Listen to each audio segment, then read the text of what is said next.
नमस्कार दोस्तों, स्वागत है आपका स्टडी फॉर सिविल सर्विसेज में। वीडियो को पूरा देखिए। कोई भी आपका फीडबैक है, कोई सजेशन है, तुरंत वीडियो में कमेंट करके जरूर बताइए। अच्छा लगे तो वीडियो लाइक जरूर कर लीजिए और ऐसे वीडियो लगातार फ्री में पाने के लिए चैनल को तुरंत सब्सक्राइब कर लीजिए और बेल आइकन को जरूर टैप कर लीजिए ताकि आगे भी सारे वीडियो आपको मिलते रहे। यूट्यूब में फॉलो करते हैं तो प्लीज ये वाला फ्री टेलीग्राम चैनल जरूर ज्वाइन कर लीजिएगा। सारे नोटिफिकेशन, सारे अपडेट यहीं पे आते हैं, ध्यान रखिएगा। स्टडी फॉर सिविल सर्विसेज का कोई भी पेड ग्रुप अगर आपको ज्वाइन करना है तो सिर्फ 8564805309696086089483864455 यही नंबर है हमारे, सिर्फ जहां पे कॉल या व्हाट्सएप कर सकते हैं। इंस्टाग्राम पे हमारा पेज जरूर फॉलो कर लीजिएगा, स्टडी फॉर सिविल .सर्विसेज है। ट्विटर पे हमको जरूर फॉलो कर लीजिएगा, @स्टडी फॉर सिविल्स है। नमस्कार दोस्तों, एक बार फिर से आपका बहुत बहुत स्वागत है स्टडी फॉर सिविल सर्विसेज में। और मैं एसके त्रिपाठी आज आप सभी के साथ जो हमारी daily current affairs news analysis की सीरीज है उसको यहाँ पर बाइलिंगुअल मैनर में कंटिन्यू करूंगा, कवर करूंगा। जैसा कि आप लोग स्क्रीन में देख पा रहे होंगे कि ये जो आर्टिकल्स हैं गवर्नमेंट की जो लीडिंग वेबसाइट्स हैं और जो लीडिंग न्यूज़पेपर्स हैं वहां से संग्रहित किए जाते हैं, फिर आप लोगों को यहाँ पर उपलब्ध कराए जाते हैं, जो आप लोगों के लिए स्पेशली फॉर यूपीएससी, सीएससी और उसके साथ ही जो स्टेट पीसीएस के एग्जामिनेशन होते हैं उनके लिए प्रीलिम्स और मेंस दोनों ही दृष्टिकोण से बहुत ही ज्यादा लाभदायी सिद्ध होगी। तो आप लोग इस सीरीज को सतत रूप से देखें, इसका महत्तम लाभ भी अर्जित करें। साथ ही दोस्तों, अगर आपने इस वीडियो में 10,000 लाइक्स का टारगेट कंप्लीट किया तो आप लोगों को इसकी जो पीडीएफ है फ्री ऑफ कॉस्ट हमारे टेलीग्राम के चैनल पर उपलब्ध कराई जाएगी। आप लोग हमारा टेलीग्राम का चैनल जरूर ज्वाइन कर लें, साथ ही जो इंस्टा का पेज है उसको भी जरूर फॉलो कर लें ताकि जो आपको ये पीडीएफ प्रोवाइड कराई जाएगी उसको आप एक्सेस कर सकें। तो आइए देखेंगे कि इन टॉपिक्स को देखने जा रहे हैं। आज 10 टॉपिक्स हैं टोटल। पहला जो टॉपिक है मिशन वात्सल्य स्कीम है ना, सोशल इशू के अंतर्गत आएगा, जहां पर भी बच्चों की देखभाल की बात आएगी, है ना, वुमेन्स की बात आएगी। तो फिर वही बात आ जाएगी वल्नरेबल ग्रुप्स की। हम हमेशा ही रेगुलर जो है इस टाइप के इश्यूज को डिस्कस करते हैं, तो वही मिशन वात्सल्य योजना जीएस पेपर 1 2 दोनों में रख सकते हैं। दूसरा जो यहाँ पर कंटेक्चुअल टॉपिक है वर्ल्ड पॉपुलेशन डे 11 जुलाई को मनाया जाता है। कोई भी दिवस अगर मनाते हैं तो क्यों मनाते हैं, डेमोग्राफी से रिलेटेड है, आप इसको थर्ड पेपर में रख सकते हैं। अब जब कोई जनसंख्या दिवस मनाया जा रहा है या फिर कोई एनवायरमेंट से रिलेटेड डे मनाया जा रहा है तो क्यों मनाया जाता है कि भैया उसके बारे में अवेयरनेस हो, उसके महत्व को रेखांकित करें कि जो हमारे यहाँ डेमोग्राफी है, जनसंख्या के संदर्भित जो आंकड़े हैं वो किस तरीके से मानव जीवन पर प्रभाव डालती हैं, देश की अर्थव्यवस्था पर, राजनीतिक व्यवस्था पर कैसा प्रभाव डालती है ना, इन सब से संदर्भित ये आपका पेपर थर्ड में रख सकते हैं। बिल्कुल सिंपल टॉपिक है। उसके बाद क्रिटिकल मिनरल्स की बात करेंगे, जो आपके इसेंशियल मिनरल्स वगैरह होते हैं, जैसे रेयर अर्थ मटेरियल हो गया आपका, है ना, इस टाइप के जो मिनरल्स होते हैं उनके बारे में यहाँ पर इंडिया ने अभी जो है ऑस्ट्रेलिया के साथ जो है बातचीत की है कि किस तरीके से जो इसकी सप्लाई है वो डिस्टर्ब ना हो, इसकी आपूर्ति श्रृंखला जो है बाधित ना हो, क्योंकि अभी यूक्रेनियन जो वॉर चल रहा है आपका रशिया यूक्रेन का, उसके कारण इसकी भी सप्लाई में जो है बहुत ज्यादा नेगेटिव इंपैक्ट पड़ा। तो अगर इस पर नेगेटिव इंपैक्ट पड़ेगा तो सारे जो इलेक्ट्रॉनिक्स के सामान है या जो इंपॉर्टेंट सामान के जो इनपुट होते हैं, जो हम वस्तुएं बनाते हैं, अगर उसको बनाने का जो रॉ मटेरियल वही नहीं मिलेगा तो फिर कैसे हम उनका उत्पादन कर पाएंगे, कैसे हम उनको विनिर्माण कर पाएंगे, उनका मैन्युफैक्चरिंग कर पाएंगे। इसीलिए जो है ये टॉपिक जो है थर्ड पेपर में रख सकते हैं आप, है ना, इसको देखेंगे हम लोग। इसके बाद एंशिएंट बुद्धिस्ट साइट की बात करेंगे। ये साउथ साइड में एक साइट है, उसके बारे में चर्चा की गई है। बिल्कुल सिंपल सा टॉपिक है, पेपर 1 में रख सकते हैं आर्ट एंड कल्चर में। उसके बाद मेंस्ट्रुअल लीव की बात की गई है, मासिक धर्म अवकाश की, है ना। जैसे मेंस्ट्रुएशन जो साइकिल होता है उस समय कई सारी प्रॉब्लम्स होती है महिलाओं को, तो हमारे यहाँ उस तरीके का इंफ्रास्ट्रक्चर नहीं है, हर जगह ऑफिस में हाइजीन की समस्या है, सेपरेट ऐसी जो टॉयलेट्स की व्यवस्था नहीं है जहां पर जाके जो उनके जो भी मासिक धर्म से जुड़ी हुई जैसे सैनिटरी नैपकिन चेंज करना है ना, तो इस तरीके की अगर सुविधाएं उनको नहीं मिल पाती हैं तो वहां पर महिलाएं जॉब करने से बचती हैं फिर।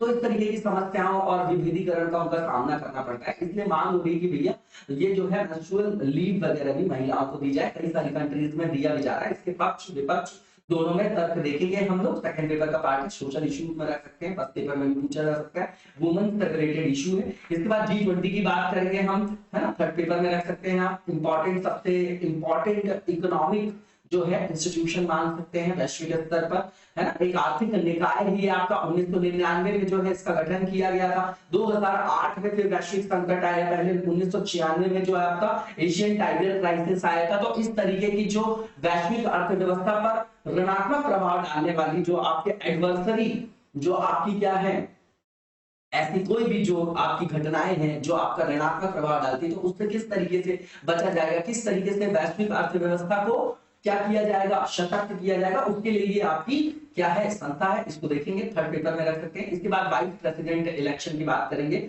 जीएस पेपर 2 का पार्ट है, बिल्कुल सिंपल सा टॉपिक है ना, कि हमारे यहाँ उपराष्ट्रपति चुनाव कैसे होता है, उपराष्ट्रपति के लिए कौन जो है आपके एलिजिबल होते हैं ना, ये सब चीजें देखेंगे हम लोग। और सेकंड पेपर का पार्ट है, बिल्कुल कोर पार्ट है। कार्डसा वापस से यूज में 2017 में भी ये न्यूज में था, वापस से है कि इसमें अमेरिका जो है अपने उसमें क्या है, कुछ जो स्टेट्स हैं, जो राज्य हैं, राज्य मतलब देश को राज्य बोला जाता है, बार बार मैं आपको रिपीट करके बताता हूँ कि जब इंटरनेशनल पॉलिटिक्स की बात करते हैं तो हम देश को भी स्टेट बोलते हैं। तो जो कार्डसा बनाया है अमेरिका ने, तो उसने कुछ शत्रु राज्यों को मतलब वहां पर परिभाषित किया और बोला कि उनके साथ अगर किसी भी देश का ज्यादा संबंध होगा, आर्थिक संबंध होगा, ये होगा वो होगा, तो उससे जो है उन पर प्रतिबंध लगाया जाएगा। उससे रिलेटेड है, जैसे रशिया है, ईरान है, नॉर्थ कोरिया है ना, तो उससे संदर्भित है। इसको देखेंगे कार्डसा, और भारत के लिए किस तरीके से ये आपका एडवर्स इंपैक्ट डाल रहा है। जैसे S-400 जो मिसाइल है, उसका हमारी डील है रशिया के साथ, तो जब हम ये डील कर रहे हैं तो यूएस वहां से अगर काउंटर करेगा तो कहीं ना कहीं जो हमारी नेशनल सिक्योरिटी के लिए हम इसको अवेल कर रहे हैं, तो उस पर ऋणात्मक प्रभाव पड़ेगा। इसको देख सकते हैं, हम सेकंड पेपर में रखेंगे। इसके बाद पैरिस सोइंग की बात करेंगे। इस साल धान की बुवाई में लगातार कमी देखी जा रही है ना, 27% का लगभग ह्रास हुआ है, जो हर साल धान की बुवाई होती थी। तो वो क्यों हुआ है, क्योंकि फर्टिलाइजर्स के रेट बहुत ज्यादा बढ़े हुए हैं। उसके बाद जो है वाटर स्कार्सिटी वगैरह भी देखी गई पंजाब में, है ना। अब आप अभी ये देखिए मानसून में कि जो अभी कई जगह बहुत ज्यादा बारिश हुई, कई जगह अभी भी जो है सूखे जैसी हालात है। बघेलखंड, बुंदेलखंड अगर आप देखेंगे उस साइड में, बाकी जगह जो है बाढ़ के आसार है। मुंबई, गुजरात में हालत खराब है, एमपी में भी बहुत सारे स्टेट्स में हालत खराब है। दिल्ली में तो आप देख रहे हैं कि प्लान्ड जो है आपका अर्बनाइजेशन नहीं, तो जरा सी बारिश हुई मुंबई में भी तो अर्बन फ्लड आ जाती है यहाँ पर। क्यों?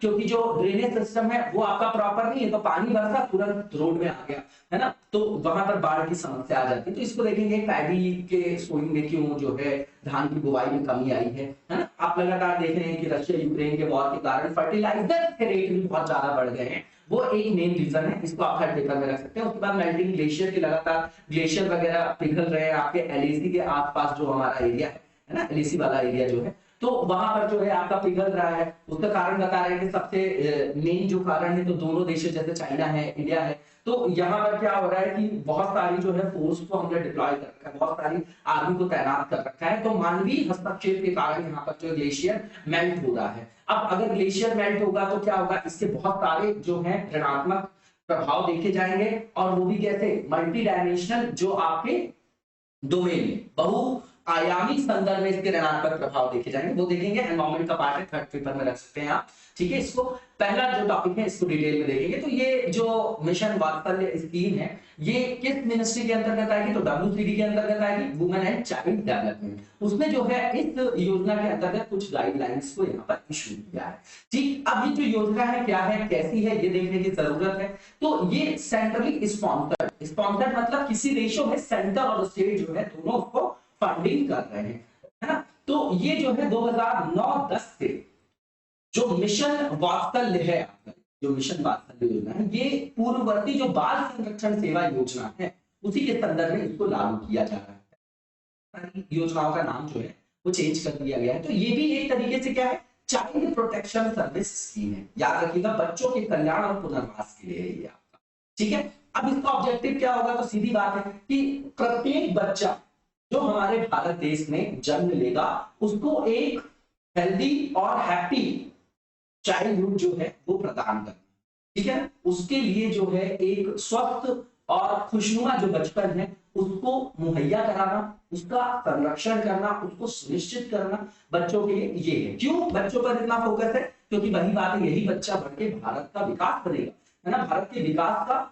जो आपका आयाम है, ये जो है क्या है, मानव संसाधन, आगे चल के मानव पूंजी, सामाजिक पूंजी, राष्ट्रीय पूंजी, अंतरराष्ट्रीय पूंजी के रूप में कन्वर्ट होगा, है ना। भारत का भविष्य है, इसलिए हमारा फोकस यहाँ पर रहता है। अब इसके कंपोनेंट्स क्या है, तो पहली चीज ये कि जो भी स्टैट्यूटरी बॉडीज आपने बना रखी है, कारा बना रखा है आपने, बहुत सारी चीजें बना रखी है आपने, तो जो भी स्टैट्यूटरी बॉडीज जो बच्चों के लिए बना रखा है आपने, उसकी फंक्शनिंग, जो उसकी जो क्षमता है उसको इंप्रूव करना। उसके बाद जो भी सुविधाएं दी जा रही है, जो भी सर्विसेज प्रोवाइड की जा रही है, जो भी सुविधाएं, जो भी सेवाएं प्रोवाइड की जा रही है, उपलब्ध कराई जा रही है, उसको सुदृढ़ बनाना। उसके बाद जो इंस्टीट्यूशनल केयर और सर्विसेज हैं, संस्थागत रूप से जो प्रदान की जा रही है, उसमें उन्नयन करना, उसको अपस्केल करना। उसके बाद कम्युनिटी बेस्ड जो केयर है उसको भी प्रोत्साहित करना। देखिए, समुदाय की भागीदारी हर योजना में बहुत इंपॉर्टेंट होती है। कम्युनिटी का पार्टिसिपेशन, क्योंकि जब हम वहां पर पार्टिसिपेट नहीं करेंगे तो चाहे आपका स्वच्छ भारत अभियान हो, चाहे कोई अभियान हो, चाहे बच्चों की केयर हो, महिलाओं की हो, है ना, जब हम ही वहां पर योगदान नहीं करेंगे तो कोई सरकार जो है पूर्णतः उस योजना को सफल नहीं बना सकती है। इसलिए कम्युनिटी जो पार्टिसिपेशन है, हर जगह आप एक कॉमन पॉइंट डाल सकते हैं किसी भी आंसर में। इसके बाद इमरजेंसी आउटरीच सर्विसेज की बात करना, उसको बढ़ाना, आपातकालीन सेवाओं में वृद्धि करना, फिर कैपेसिटी बिल्डिंग करना, लोगों को ट्रेन करना कि किस तरीके से जो है बच्चों की देखभाल करना है ना, उनका संरक्षण करना। अब गाइडलाइंस जो है उसमें ये बताया जा रहा है पहला कि इसमें उस प्रक्रिया का पहले तो प्रोसेस बताई गई है कि किस तरीके से फंडिंग वगैरह दिया जाएगा स्टेट को, है ना, विभिन्न मदों के अंतर्गत। यहाँ पर जो संस्थागत व्यवस्था है उसको डिफाइन कर दिया और बताया गया कि राज्य को कैसे फंडिंग वगैरह दिया जाएगा, है ना। उसके लिए क्या इंस्टीट्यूशनल बेस पे अरेंजमेंट होगा, नॉर्मल सी चीज है, ये आपके फंडिंग के लिए है। दूसरी चीज ये, यहाँ पर जो वित्तीय आवंटन किया जाएगा वो एक बोर्ड के माध्यम से किया जाएगा जिसको वात्सल्य परियोजना अनुमोदन बोर्ड बोला जाएगा। इसकी अध्यक्षता कौन करेगा, इस बोर्ड की जो अप्रूवल बोर्ड है, हाँ, इसकी अध्यक्षता करेंगे महिला एवं बाल विकास से जो आपके सेक्रेटरी होंगे, सचिव होंगे, ठीक है ना। और उन्हीं के ऊपर उत्तरदायित्व होगा कि किस तरीके से राज्य को और जो केंद्र शासित प्रदेश हैं उनको जो उनकी वार्षिक योजनाएं हैं उनके लिए कैसे जो है वहां पर फंडिंग किया जाएगा, क्या वित्तीय प्रस्ताव है, तो उनकी जांच, अनुमोदन, सारी चीजों का उत्तरदायित्व इनके ऊपर होगा, ये याद रखिएगा। इसके बाद जो आपके डिपार्टमेंट ऑफ होम अफेयर्स है ना, यहाँ ये जो सेक्रेटरीज हैं डिफरेंट डिपार्टमेंट्स की, है ना, जैसे होम अफेयर्स हो गया, सोशल जस्टिस एंड एम्पावरमेंट हो गया, पंचायती राज हो गया, rural development, housing and urban affairs, labour, youth affairs and sports, department of school affairs and literacy, और नीति आयोग के सीईओ जो होंगे, ये आपके सब मेंबर होंगे। किसके? सब इनके जो आपके क्या है, इनके जो जो डिपार्टमेंट की हम बात कर रहे हैं, है ना, ये सेक्रेटरी होती है ना। देखिए क्या होता है, जब हम किसी देश के प्रशासन, शासन व्यवस्था की बात करते हैं, गवर्नेंस की, तो वहां एक मंत्रालय हो गया, मंत्रालय से देखिए एक मिनिस्ट्री होगी, मिनिस्ट्री के अंदर जो होगा आपका सेक्रेटरीट भी होगा। तो ये जो डिपार्टमेंट्स हैं, है ना, ये जो डिपार्टमेंट है, इन विभाग के सचिव और नीति आयोग के जो सीईओ हैं वो इस बोर्ड के सदस्य में शामिल होंगे। याद रखिएगा, रटने की आवश्यकता नहीं है, ठीक है, कि कौन कौन इसके सदस्य होंगे, बस हमको देख लेना है। इसके बाद ये जो है इंप्लीमेंट की जा रही सेंट्रली स्पॉन्सर्ड स्कीम के अंतर्गत, तो इसमें कुछ रेशो होगा फंडिंग का। तो नॉर्मल स्टेट्स और जो सेंटर का रेशो होगा 60-40 होगा, हिमालयन स्टेट्स और 8 जो आपके नॉर्थ ईस्ट स्टेट्स के अंतर्गत आते हैं, है ना। हिमालय में जैसे हिमाचल प्रदेश हो गया, उत्तराखंड हो गया और जम्मू एंड कश्मीर हो गया, तो इनको जो है 90:10 के रेशो में फंडिंग मिलेगी। ये हमेशा से सेम फंडा रहता है आपका, क्योंकि दुर्गम क्षेत्र हैं ये आपके, है ना। तो ये आपके, इसके बाद आप देखेंगे कि सेंटर जो है पूरी कॉस्ट को बियर करेगा, जहां पर भी यूटीज में विधानसभा नहीं, मतलब दिल्ली पुडुचेरी को छोड़ दें, तो पूरी जो आपकी कॉस्ट है उसको वो क्या कर रहा है, वहां पर क्या कर रहा है, उसको बियर कर रहा है, ठीक है ना। अब याद रखिएगा, अब स्टेट लेवल में भी एक कमेटी होगी, उसको चेयर कौन करेंगे, तो चीफ सेक्रेटरी, उसको मॉनिटर भी करेंगे, रिव्यू भी करेंगे, है ना, प्रमोट करेंगे कन्वर्जेंस, अभिसरण, कि किस तरीके से इस स्कीम को और अच्छे तरीके से इंप्लीमेंट किया जाए। और वहां पर डिस्ट्रिक्ट लेवल पे भी कमेटी की बात की गई, तो सेंट्रल लेवल पे हो गई, स्टेट लेवल पे हो गई, डिस्ट्रिक्ट लेवल पे भी कमेटी बना दी गई है। अब इसके बाद ये जो मिशन है, इसमें ये भी देखा गया है, ये भी बात की जा रही है इस मिशन के अंतर्गत, हर जिले में, है ना, हर जिले में कम से कम एक विशेष जो है आपका क्रैडल बेबी रिसेप्शन सेंटर, ठीक है ना, स्पेशलाइज्ड और एडॉप्शन जो एजेंसी होगी वो बनाई जाएगी डिस्ट्रिक्ट में, और वहां पर जो है शिशु पालना केंद्र वगैरह स्थापित किया जाएगा। नॉर्मल सा पॉइंट है। इसके बाद यहाँ पर 24/7 हेल्पलाइन सर्विस की भी बात की गई इसी स्कीम के अंतर्गत, है ना, जो डिफाइन किया गया था juvenile justice care and protection of children act 2015 में, ठीक है। इसके बाद ये जो विशेष देखभाल की बात की जा रही है, इसमें जेंडर बेस्ड आपका यहाँ पर उनको क्या प्रोवाइड किया जाएगा, वहां पर विशेष देखभाल के लिए जो गृह वगैरह स्थापित किए जाते हैं, बाल गृह जिनको आप बोलते हैं, तो उसके लिए लिंग आधारित जो है गृहों की स्थापना की जाएगी। जैसे ट्रांसजेंडर अगर बच्चा होगा तो उसके लिए अलग ग्रह होंगे, है ना, और आयु के आधार पर भी अलग अलग बाल ग्रह स्थापित किए जाएंगे। ये योजना के अंतर्गत इसको बनाया गया। देखिए कहां तक जो है ये यथार्थ रूप में इसका क्रियान्वयन किया जाता है। अब स्टेट्स और यूटीज जो है ना, उनको जो है निर्देश दिया गया है कि जिन बच्चों को विशेष देखभाल की, अगर वो दिव्यांग है ना, या मानसिक शारीरिक रूप से वो विकलांग है ना, स्कूल जाने में असमर्थ है, तो उन पर जो है विशेष ध्यान देने के लिए बात की गई है ना। और जो विस्तारित परिवार के अंतर्गत आते हैं या जो आपके गोद लिए हुए बच्चे हैं, है ना, जो एक्सटेंडेड फैमिली के अंतर्गत आते हैं और कमजोर बच्चे हैं, तो उनकी शिक्षा, पोषण, स्वास्थ्य संबंधी जो भी आवश्यकताएं हैं उनकी पूर्ति के लिए भी वित्तीय सहायता प्रदान की जाएगी, है ना। तो कॉम्प्रिहेंसिव स्कीम है, सारे तरीके के जो बच्चे जिनको सहायता की आवश्यकता है उनकी केयर की यहाँ पर व्यवस्था की गई है। इसके बाद 18 वर्ष जब पूर्ण हो जाएंगे तो बाल संरक्षण गृह जो है संस्थान छोड़ देगा बच्चा, लेकिन उसके भविष्य की देखभाल की भी सुविधाएं यहाँ पर प्रदान की जाएंगी, ऐसी बात की जा रही है, ताकि इसके अंतर्गत समाज की मुख्य धारा में उन बच्चों का पुनः इंटीग्रेशन, पुनः एकीकरण किया जा सके, है ना, और उसके लिए भी फंडिंग, फाइनेंशियल असिस्टेंस वगैरह दिया जाएगा।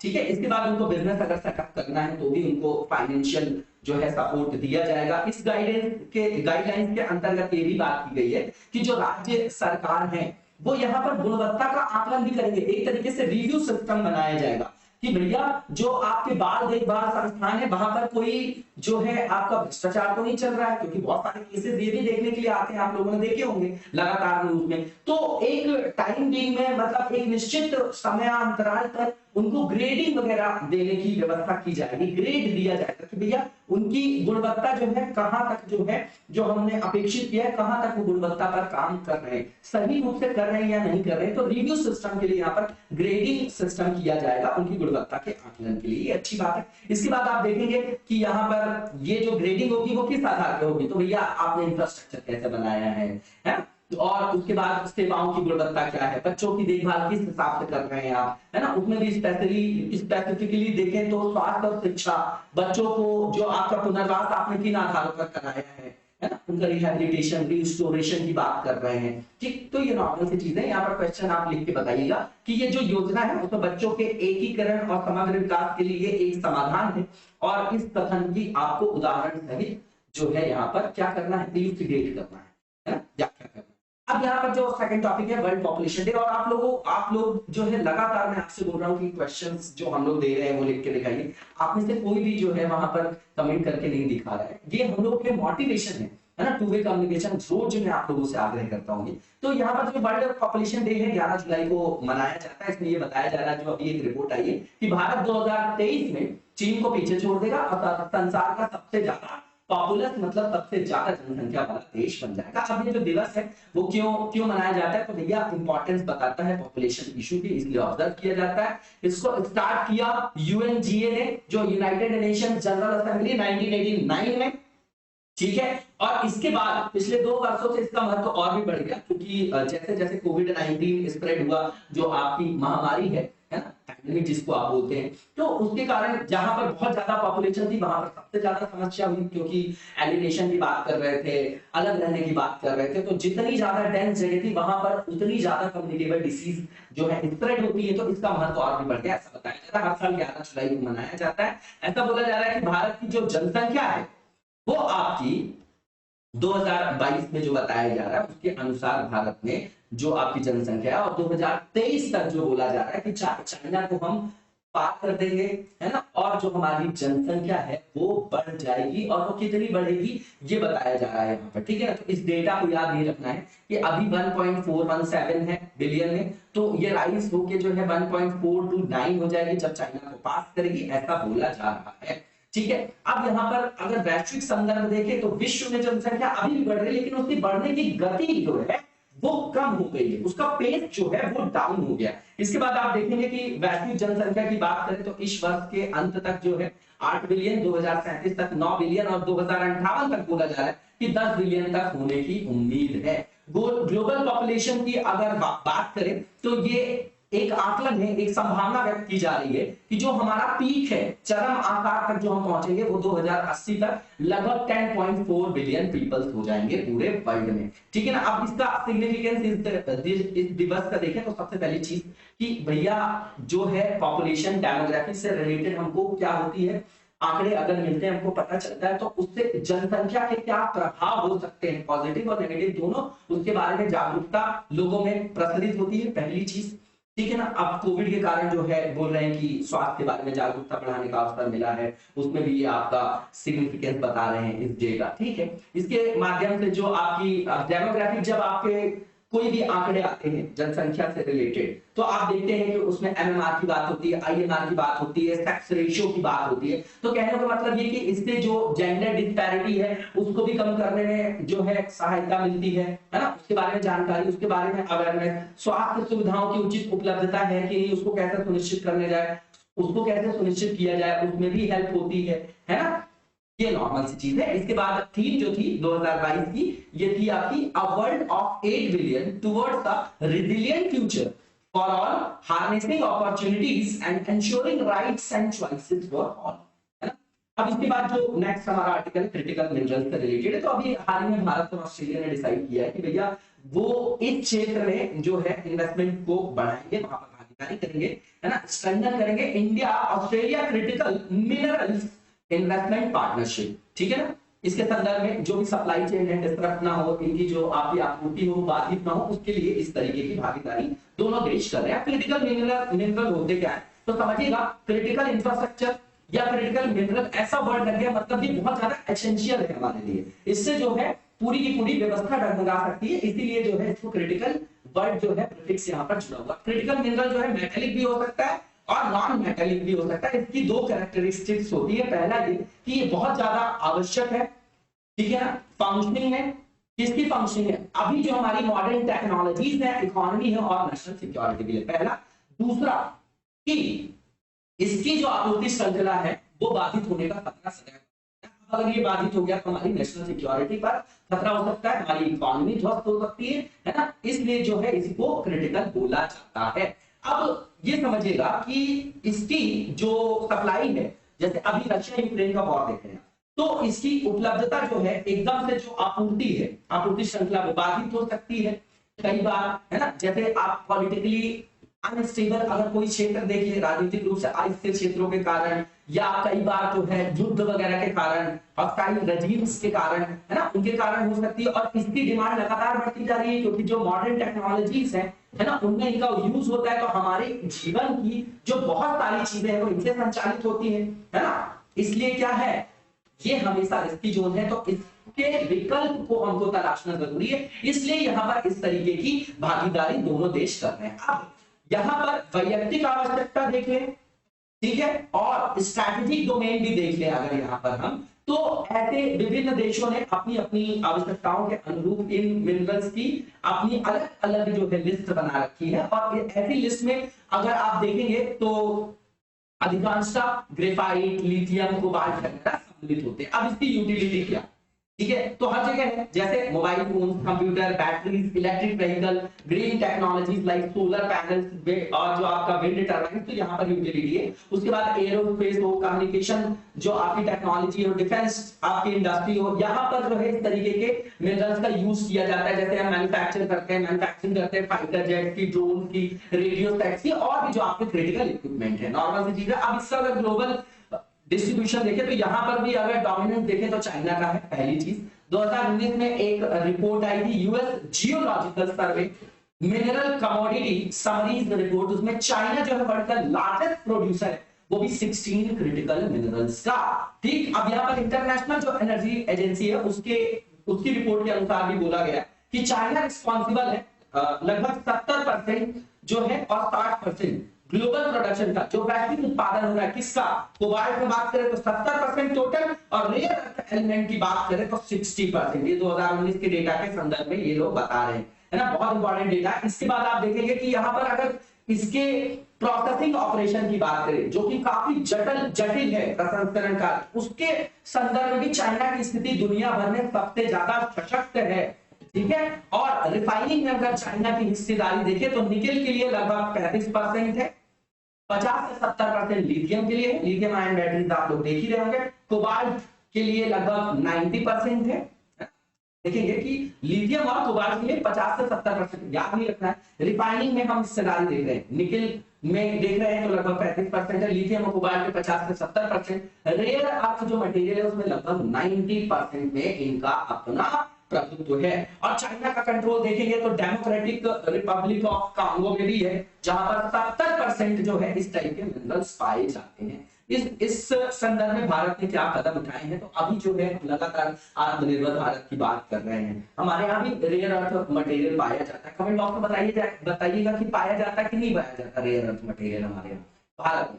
भारत ने घरेलू बाजार में जो आपके इस तरीके के क्रिटिकल मिनरल्स हैं उनकी निरंतर आपूर्ति सुनिश्चित करने के लिए 3 जो पब्लिक सेक्टर की कंपनीज थी उनके साथ मिलकर ज्वाइंट वेंचर यहां पर स्थापित किया गया है, जिसको काबिल या खनिज विदेश इंडिया लिमिटेड बोला गया, इसकी स्थापना किया। दूसरी चीज ये कि ऑस्ट्रेलियाई जो आपकी माइंस खदान है वहां पर भी इस तरीके के खनिजों का पता लगाने के लिए जो है भारत और ऑस्ट्रेलिया ने आपस में पार्टनरशिप किया है। ये भी जो है एक स्वागत योग्य कदम।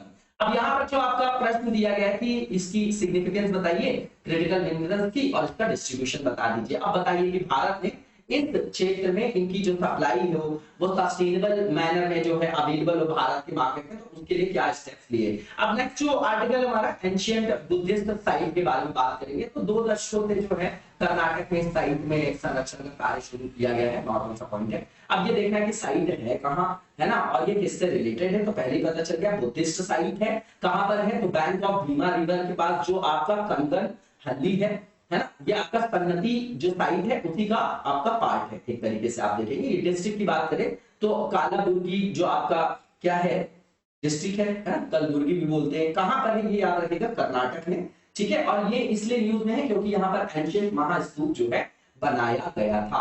अब ये वापस से यूज में है, 20 साल इसको हो गए इसके एक्सकेवेशन को, जो किसने किया था, आर्कियोलॉजिकल सर्वे ऑफ इंडिया करता है तो वही करेगा। अब इसके जो है आपके संस्थापक कौन से बताइए जरा, है ना, ये बहुत फेमस नाम है, ASI की बात कर रहा हूँ, कब इसको स्थापित किया गया, ठीक। अब इसके बाद जो है ये जो आपका पुरातत्व सर्वेक्षण हमारा है, भारतीय पुरातत्व सर्वेक्षण, उसके द्वारा कर्नाटक में ये जो कंगन हल्ली है वहां पर जो है इसके संरक्षण के लिए एक योजना का प्रस्ताव किया गया, जिसमें 3.5 करोड़ रुपए की कॉस्ट वगैरह की भी बात की गई है, जिसका संरक्षण किया जा रहा है। इसके बाद आप देखेंगे तो ये जो है पहले इतना ज्यादा न्यूज में नहीं था, है ना, ये जो आपकी एक महास्तूप के बारे में जो पहले नहीं पता था, है ना, इसके बारे में संरक्षण वगैरह नहीं किया जा रहा है ना। तो पहले जब एक आपकी यहाँ पर घटना होती है, इसमें क्या होता है कि 1986 तक ये बिल्कुल साधारण गांव थे, सन्नति और कंगनहल्ली दोनों भीमा नदी के तट पर, ठीक। अब जो सन्नति में एक चंद्र लांबा मंदिर परिसर था, उसमें जो है काली जी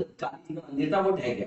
तो जब वो मलबा वगैरह साफ कर रहे थे तब यहाँ पर अशोक का जो आपका शिलालेख है वो मिला। उसके परिणाम स्वरूप फिर इस गांव को वैश्विक मानचित्र पर एक पहचान मिली, और यहाँ पर जो बौद्ध धर्म से रिलेटेड, सम्राट अशोक से रिलेटेड जो आपके R&D थे उसके लिए नए रास्ते खुल गए, ठीक है ना, नॉर्मल सी चीज है, ठीक। यहाँ पर ब्राह्मी में लिखा हुआ आपका शिलालेख वगैरह जो इंस्क्रिप्शन है वो भी मिला है, राया अशोको ब्राह्मी में लिखा हुआ है, ठीक है ना, याद रखिएगा। और इसको अगर आप देखेंगे तो मौर्य सम्राट की एकमात्र जीवित छवि के लिए भी जाना जाता है, स्टोन पोर्ट्रेट की बात कर रहे हैं हम, है ना, और इसको माना जाता है कि वन ऑफ द लार्जेस्ट है वो अपने टाइम का, नॉर्मल से पॉइंट है। कहां पर है ये याद रखिएगा, और बाकी इस पर जो है सेपरेट क्वेश्चन बनने का स्कोप बहुत ज्यादा कम है, ठीक है ना, प्रीलिम्स में पूछा जा सकता है। अब यहाँ पर जो नेक्स्ट हमारा आर्टिकल इंपॉर्टेंट है, मेंस्ट्रुअल लीव की बात करेंगे, तो यहाँ पर दिल्ली हाई कोर्ट ने ऑर्डर दिया है दिल्ली गवर्नमेंट को कि भैया पहले तो आप इंश्योर करो अनइंटरप्टेड सप्लाई सैनिटरी नैपकिन्स की स्टूडेंट्स को जो गवर्नमेंट स्कूल में जाते हैं, किस योजना के अंतर्गत, तो किशोरी योजना स्कीम के अंतर्गत। अब यहाँ पर एक पिटीशन जो है वो दायर की गई, कहां पर, दिल्ली हाई कोर्ट में, दिल्ली लेबर यूनियन के द्वारा। उसने डिमांड किया है कि भैया 4 दिन मंथ में सभी क्लास की जो वुमेन आपकी एम्प्लॉय है, सारी क्लासेस की, है ना, सभी वर्ग की जो आपकी वुमेन एम्प्लॉय है उनको जो है यहाँ पर पेड लीव दी जाए। उसका कारण क्या है कि जब मेंस्ट्रुएशन साइकिल चल रहा होता है महिलाओं का, तो उनको कई तरीके की समस्याओं का सामना करना पड़ता है, और यहाँ पर पेड लीव होनी चाहिए, ये यहाँ पर मांग की गई। अब कोर्ट ने ये बोला है, जो आपका दिल्ली उच्च न्यायालय है उसमें दिल्ली लेबर यूनियन और दिल्ली सरकार दोनों को जो है ये बोला है कि इस निर्णय पर जो है आदेश दिया जाएगा। वहां पर उन्होंने जो है इस प्रोसीडिंग को आगे बढ़ाया, कई सारे तर्क यहाँ पर बताया जाएगा, है ना। और ये जो है यहाँ पर आदेश आया। अब दिल्ली उच्च न्यायालय ने जो बोला, अपने तर्क जो दिए, उन्होंने बोला कि उनके अनुसार कि जैसे हाइजीन की बात कर ले, हम टॉयलेट फैसिलिटीज की बात कर ले सेपरेट किसी भी ऑर्गेनाइजेशन में, है ना, तो और विश्राम करने की जो आपकी सुविधाएं वो आपकी कम है, और अगर इन सुविधाओं से वंचित किया जाएगा महिलाओं को तो वो उनकी मानवीय गरिमा से वंचित किए जाने के बराबर है। तो कहीं ना कहीं आर्टिकल 21 का वायलेशन है। ठीक, दूसरी चीज ये कि इस दौरान मेंस्ट्रुएशन साइकिल के दौरान जो आपकी महिला कर्मचारी हैं उनको भावनात्मक, शारीरिक, हार्मोनल, शारीरिक कई तरीके की प्रॉब्लम्स का सामना करना पड़ता है। उसके बारे में बहुत कम लोग जो है सेंसिटिव होती है, संवेदना की कमी होती है और उनके द्वारा उनको गंभीरता से नहीं लिया जाता। जबकि आप देखेंगे कि कई सारी जो प्राइवेट कंपनीज है जैसे कि जोमेटो है, कल्चर मशीन है आपकी, उसने इंट्रोड्यूस किया है पेड मेंस्ट्रुएशन, जो आपकी मेंस्ट्रुएशन लीव है उनके एम्प्लॉइज के लिए। कई सारे देशों में भी इस तरीके की लीव दी जा रही है। अब ये समझिए कि मेंस्ट्रुएशन साइकिल अभी भी हमारे यहाँ सोसाइटी में एक टैबू की तरह देखा जाता है, लेकिन ये आपका परफेक्ट नेचुरल बायोलॉजिकल प्रोसेस है। कोई डिजीज नहीं है, कोई डिसेबिलिटी नहीं है, क्योंकि पूरे संसार का जो चक्र है इसी से चल रहा है ना। संतति जनन वगैरह की जो प्रक्रिया है वो यहीं से संदर्भित है कहीं ना कहीं। और डॉक्टर्स जो है आपके अक्रॉस द ग्लोब, जो है आपके दुनिया भर के चिकित्सक जो है वो पूरे ग्लोब के संदर्भ में बात कर रहे हैं, है ना, पूरे विश्व के संदर्भ में बात कर रहे हैं कि कहीं कहीं ऐसा बोला जाता है कि ये जो क्रैम्प्स वगैरह होता है, मेंस्ट्रुअल क्रैम्प्स वगैरह, उनको जो है उन्होंने कंपेयर करके बताया है कि हार्ट अटैक में जो पेन होता है उसके बराबर भी होता है। कई महिलाओं को बहुत ज्यादा पेन होता है और कई महिलाओं को नहीं होता है। कई सारी महिलाएं जो है नॉर्मल भी काम कर लेती है, लेकिन इसके लिए यहाँ पर प्रक्रिया या इस तरीके के नियम, उस तरीके के इंफ्रास्ट्रक्चर बनाने की आवश्यकता है ना। अब यहाँ पर जो है ये भले ही एक प्राकृतिक और स्वस्थ जैविक प्रक्रिया है, लेकिन हमारे भारतीय समाज में इसे हेय दृष्टि से देखा जाता है। कई जगह इसके कारण जो है विभेदीकरण भी किया जाता है ना। इसको क्या माना जाता है, मेंस्ट्रुएशन का मतलब क्या होता है कि भैया पवर्टी जो है वो गर्ल्स जो है अपनी पवर्टी की एज में आ गई है, ठीक है, मतलब यौवनावस्था की शुरुआत का संकेत माना जाता है। ठीक, इसके कारण लड़कियों को सामाजिक प्रतिबंध, डिस्क्रिमिनेशन, अलगाव, है ना, और जो सामाजिक उपेक्षा है उसका सामना वगैरह भी करना पड़ता है ना, समाज की अपेक्षाओं के अनुसार चलना पड़ता है। अब यूनिसेफ के एक स्टडी है, उसके अनुसार उन्होंने बताया 2011 की स्टडी है कि भारत में 13% ऐसी केवल लड़कियां हैं जो अवेयर होती हैं, जागरूक होती हैं अपने मेंस्ट्रुएशन साइकिल के, जब तक उनको होता है उसके पहले। मतलब ऐसी कोई चीज होती है ना, उस स्टेज में पहले पहुंचने के पहले ही उनको अवेयर होना चाहिए, है ना, गर्ल्स को। तो ऐसी केवल 13% गर्ल्स हैं जो अवेयर होती हैं, है ना, कि उनको भी मासिक धर्म का ये एक प्रक्रिया है जो हमारे जीवन के लिए एक आवश्यक जैविक प्रक्रिया, उसके बारे में जानकारी केवल 13% गर्ल्स को होती है होने के पहले, है ना। होने के बाद तो सबको हो ही जाएगी।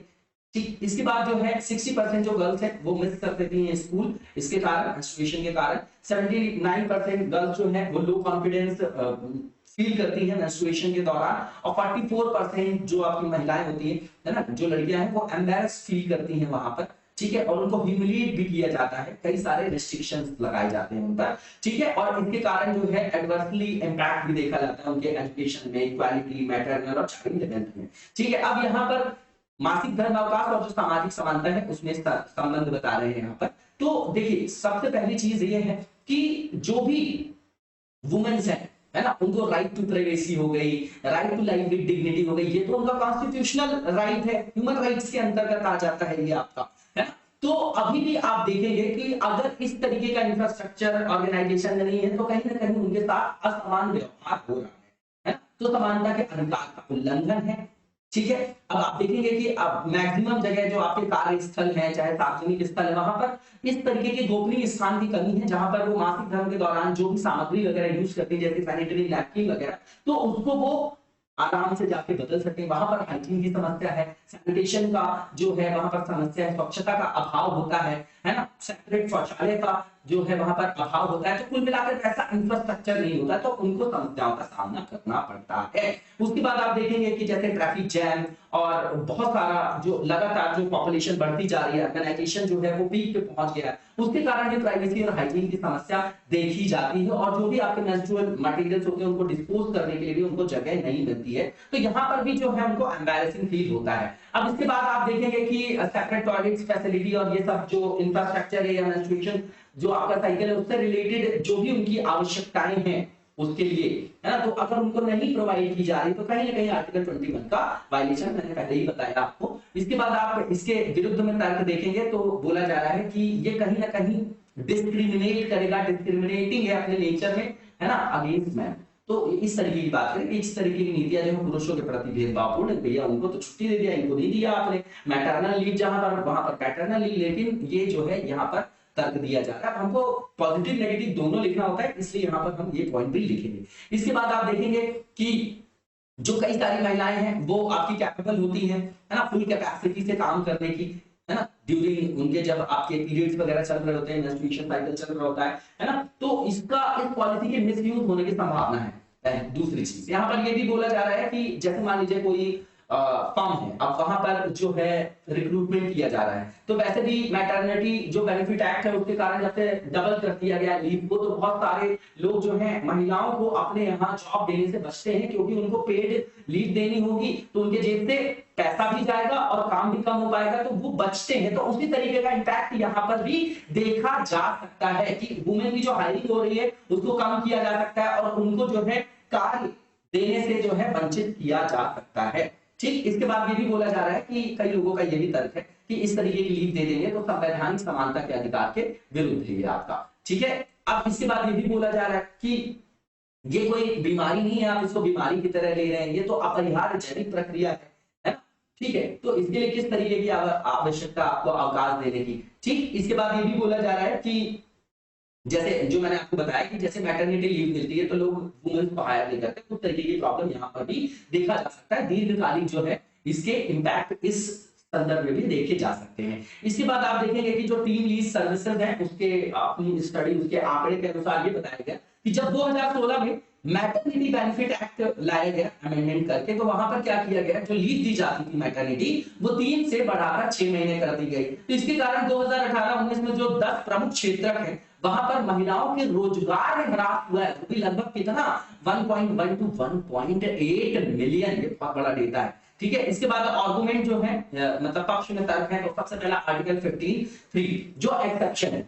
ठीक है ना, जो आर्टिकल 15(1) का क्या है, सामान्य नियम का अपवाद है। 15 में क्या है, RRCST, इसका मतलब क्या कि जो आपके रेस, रिलीजन, कास्ट, सेक्स और प्लेस ऑफ बर्थ, इस आधार पर किसी के साथ विभेदीकरण नहीं किया जाएगा। लेकिन यहाँ पर 15(3) में यह व्यवस्था की गई है कि राज्य जो है महिलाओं और बच्चों को, क्योंकि ये वल्नरेबल ग्रुप्स में आते हैं, तो उनके लिए विशेष प्रावधान कर सकता है ताकि वो भी समान ग्राउंड पे आके अपने जीवन में सर्वांगीण विकास कर सके, है ना। तो इसको जो है हम क्या बोलते हैं, अफर्मेटिव एक्शन, सामाजिक समानता बनाए रखने के लिए इस तरीके के प्रोटेक्टिव है जो आपके एक्शंस लिए जाते हैं, प्रोटेक्टिव डिस्क्रिमिनेशन भी इसको बोला जाता है। पहला तो ये तर्क है। दूसरा ये कि एक जजमेंट था आपका यहाँ पर आंध्र प्रदेश सरकार बनाम पीवी विजय कुमार 1995 का आपका मामला है। इसमें सुप्रीम कोर्ट ने ये स्वीकार किया था कि आर्टिकल 15 सब क्लॉज 3 जो है उसमें महिलाओं के लिए विशेष प्रावधान किया गया है। ये प्रावधान किस लिए किए जा सकते हैं, ये प्रावधान इसलिए भी किए जा सकते हैं ताकि कार्यस्थल में या अर्थव्यवस्था की जो सभी आपकी गतिविधियां हैं वहां पर महिलाओं की भागीदारी में सुधार किया जाए, इसलिए इसका उपयोग किया जा सकता है। तो इसको सकारात्मक कार्यवाही के रूप में भी इंप्लीमेंट किया जा सकता है, क्रियान्वित किया जा सकता है और आरक्षण के रूप में भी किया जा सकता है। और भी जो आपकी इस तरीके के आपके रूल्स हैं, एक्ट हैं, जैसे कि आप देखेंगे कि महिला अधिकारों से रिलेटेड मैटरनिटी बेनिफिट एक्ट है ना, हिंदू उत्तराधिकार संशोधन अधिनियम 2005 है ना। तो इसके कारण जो है भारत के संविधान के अनुच्छेद 15(1) का उल्लंघन नहीं हुआ, तो इससे भी नहीं होगा। ये भी आपका क्या है, पॉजिटिव एक क्या है, हस्तक्षेप है। धनात्मक एक सकारात्मक कार्यवाही को देख सकते हैं इसके अंतर्गत हम, है ना। संरक्षणात्मक विभेद के अंतर्गत इसको देख सकते हैं हम लोग। तो आर्टिकल 42 जो है हमारा डीपीएसपी, उसमें वैसे भी बात की गई है कि जो कार्यस्थल होंगे वहां पर न्याय संगत और मानवीय स्थिति और मातृत्व राहत प्रदान किया जाएगा। कार्यस्थल पे बात किया गया, मैटरनिटी बेनिफिट एक्ट भी वहीं के थ्रू जो है डीपीएसपी को इंप्लीमेंट किया गया। तो ये जो आर्टिकल 42 में ये भी आपका फेवर में तर्क हो गया। इसके बाद आप देखेंगे कि जो फैक्ट्री एक्ट है 1948, मैटरनिटी बेनिफिट एक्ट जो 1961 आपको अमेंडमेंट हो गया उसमें, है ना। तो यहाँ पर जो बहुत सारे जो आपके लेबर लॉज वगैरह है उसके अंतर्गत जो है महिला श्रमिकों के लिए सुरक्षात्मक उपाय प्रदान किए गए हैं, तो यहाँ पर भी किया जा सकता है। अब उन सुरक्षात्मक उपाय के अंतर्गत स्वास्थ्य, अवकाश, कार्य अवधि, सारे मुद्दे शामिल हैं। लेकिन वहां पर कहीं पर भी जो है वो मेंस्ट्रुअल, जो आपका मेंस्ट्रुएशन साइकिल से रिलेटेड लीव है, उसको कहीं भी मेंशन नहीं किया गया है। ठीक, अब यहाँ पर ये भी बोला जा रहा है कि मातृत्व जो है वो तो वैकल्पिक है। अगर मैटरनिटी की बात करें तो वो क्या है, आपका चॉइस पे है, लेकिन जो मासिक धर्म है आपका, वो एक अपरिहार्य जो है जैविक प्रक्रिया, उस पर किसी का क्या है, बस नहीं है, किसी का नियंत्रण नहीं है। ठीक है ना, इसलिए भी इस पर जो है इसमें जो है आपका महिलाओं को सपोर्ट करने के लिए जो है इस तरीके की लीव देना आवश्यक है, उसके लिए कानून बनाने की आवश्यकता है। ये सब बातें हैं यहाँ पर। इसके बाद यहाँ पर ये बताया जा रहा है कि हमारे यहाँ ये बहुत ही महत्वपूर्ण और उपेक्षित विषय भी है। ठीक है, और भारत में बिहार एकमात्र राज्य है जो 1992 से ही महिला कर्मचारियों को हर महीने 2 दिन का विशेष अवकाश देता है। इसके बाद Japan, south Korea, Indonesia, Taiwan जैसी जो कंट्रीज हैं, वहां पर हर महीने इस तरीके की लीव की बात की गई है। आगे का रास्ता क्या है, सबसे पहले सोशल अवेयरनेस, बिहेवियरल चेंज की आवश्यकता है सोसाइटी में। जैसे फिल्म में लाई गई पैड है, तो लोगों के बीच अवेयरनेस होनी चाहिए, है ना। यहाँ पर भी जो है हम लोगों के बीच जो है जागरूकता होगी, तभी हम इस समस्या का समाधान मतलब ढूंढ पाएंगे। इसके बाद आप देखेंगे सरकार को कम लागत वाले पैड को जो है एक्सेसिबल बनाना चाहिए, है ना, उनको अवेल कराना चाहिए हर क्षेत्र में, है ना, इंक्लूसिव मैनर में, मतलब तभी महिलाओं को जो है वाइबल मैनर में वो आपके अवेलेबल हो। व्यवहारिक संदर्भ में सबको उसकी उपलब्धता सुनिश्चित कराना, तो छोटे पैमाने पर भी इसकी मैन्युफैक्चरिंग वगैरह को बढ़ावा देना चाहिए। महिलाओं को इस क्षेत्र में जो है आगे बढ़ चढ़कर भाग लेना चाहिए। तो इससे दोनों काम होंगे कि उनको सैनिटरी पैड भी मिल जाएगा और महिलाओं की आय में भी वृद्धि होगी। इसके बाद यहाँ पर ये भी है कि जो गवर्नमेंट है उसने लॉन्च किया जैसे जन औषधि सुविधा, है ना, जो आपका ऑक्सो बायोडिग्रेडेबल सैनिटरी नैपकिन है। ठीक, तो इस तरीके के एफर्ट्स जो हैं वो लगातार और भी बढ़ाए जाने चाहिए, जहां पर 1 रुपए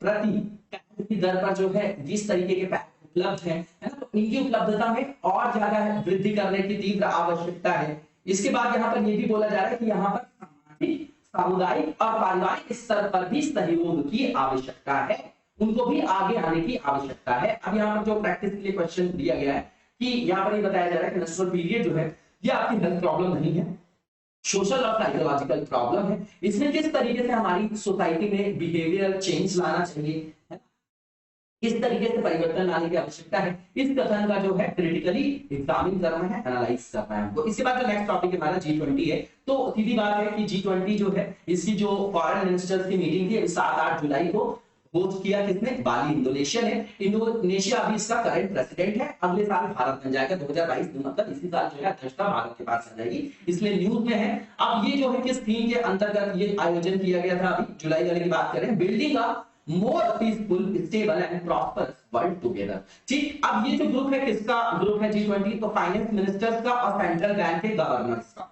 ठीक, इसमें 19 जो है आपकी इंडिविजुअल कंट्री है और यूरोपियन यूनियन भी। इसको स्टैब्लिश किया गया 1999 में। ठीक, इसके बाद जो है जो आपके राष्ट्राध्यक्ष हैं या राज्यों के जो सरकार के प्रमुख हैं, वो कब इसमें जो है अपनी मतलब रिप्रेजेंटेशन जो है इनका हो गया, या जो है उस समिट में ये भागीदारी करने लगे। तो जब 2008 में वैश्विक संकट आता है, वैश्विक आर्थिक संकट आता है, तो उससे प्रभावी ढंग से निपटने के लिए 2008 में G20 को राष्ट्राध्यक्षों के प्रमुखों के एक मंच के रूप में वहां पर प्रमोट किया गया। अब ये एक फोरम है, कोई लेजिस्लेटिव बॉडी नहीं है, तो इसको जो डिसीजंस होते हैं, एग्रीमेंट होते हैं, किसी के ऊपर बाइंडिंग नहीं होते हैं।